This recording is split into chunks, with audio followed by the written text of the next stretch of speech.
नमस्कार।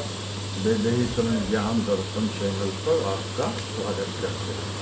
आज का विषय है औपचारिक शिक्षा। शिक्षा दो प्रकार की होती है। एक औपचारिक शिक्षा जो विद्यालय में डिग्री वाली शिक्षा होती है, डॉक्टर, इंजीनियर, प्रशासनिक पदाधिकारी बनने वाली शिक्षा होती है। दूसरी होती है आंतरिक ज्ञान की शिक्षा। कबीरदास जी ने कभी स्याही एवं कलम को हाथ से नहीं छुआ, लेकिन गुरु रामानंद जी के द्वारा अंतर्ज्ञान की शिक्षा प्राप्त की। कहानी सुने होंगे कि 4 भाई था। 3 भाई ने औपचारिक शिक्षा पाई थी। एक भाई आधुनिक युग के अनुसार मूर्ख था, लेकिन उसे व्यवहारिक ज्ञान था। एक स्थान पर हड्डी का ढेर देखा गया। एक भाई ने उसे समेट कर ढांचा तैयार किया।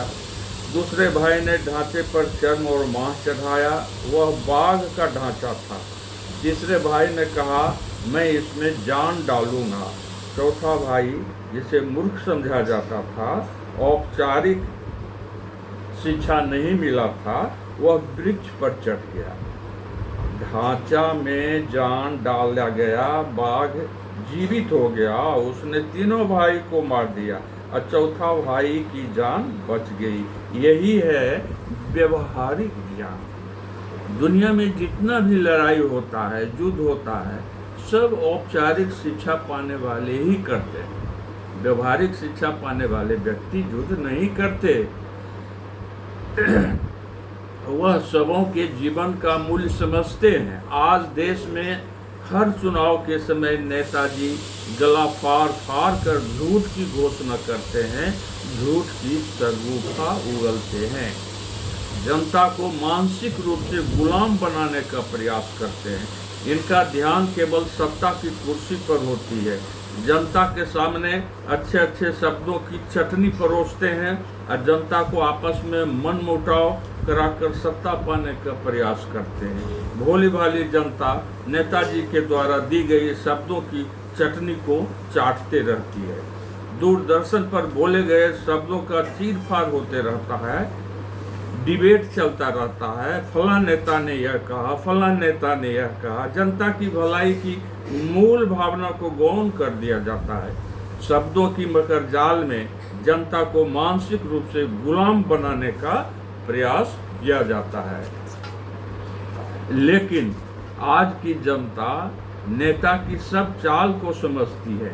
अब भारत की जनता औपचारिक शिक्षा का ज्ञान नहीं, व्यवहारिक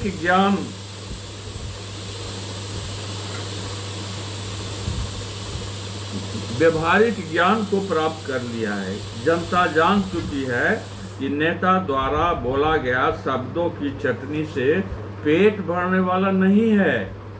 आज जनता भ्रष्टाचार दूर कैसे होगा, वंशवाद से सत्ता की कुर्सी कैसे मुक्त किया जाएगा, देश को बाहरी लोगों से कैसे मुक्ति मिलेगी, सत्ता की कुर्सी पर ईमानदार, कर्मठ, समदर्शी व्यक्ति को सत्ता कैसे सौंपी जाए। चुनाव के समय जनता विचार करती है। आने वाला समय भारत के नवनिहाल के बच्चों के लिए सुनहरा भविष्य होगा। जनता किसी अच्छी व्यवस्था लाने में तत्पर होगी। लोग कहते हैं कि युवा नेता है, युवा नेता है। भैया, युवा नेता है तो अखाड़ा में कुश्ती लड़ना है मसल से, यहाँ देश चलाना है। चुनाव नेता में जोश, युवा नेता में जोश होता है, लेकिन होश नहीं होता है। बुजुर्ग में होश होता है, लेकिन जोश नहीं होता है। लेकिन समझ लीजिए, खेत को जितना बूढ़ा बैल महीनी से जोत सकता है, बाछा उतना महीने से नहीं जोत सकता है। कहीं यहाँ उछलेगा, वहाँ उछलेगा, इससे खेत की जुताई नहीं हो सकती है। इन सब बातों को ध्यान में रखते हुए आशा है आप चुनाव में भाग लेंगे। धन्यवाद। यदि अच्छा लगे तो इसे चैनल को सब्सक्राइब कर दें, शेयर कर दें एवं कमेंट करें।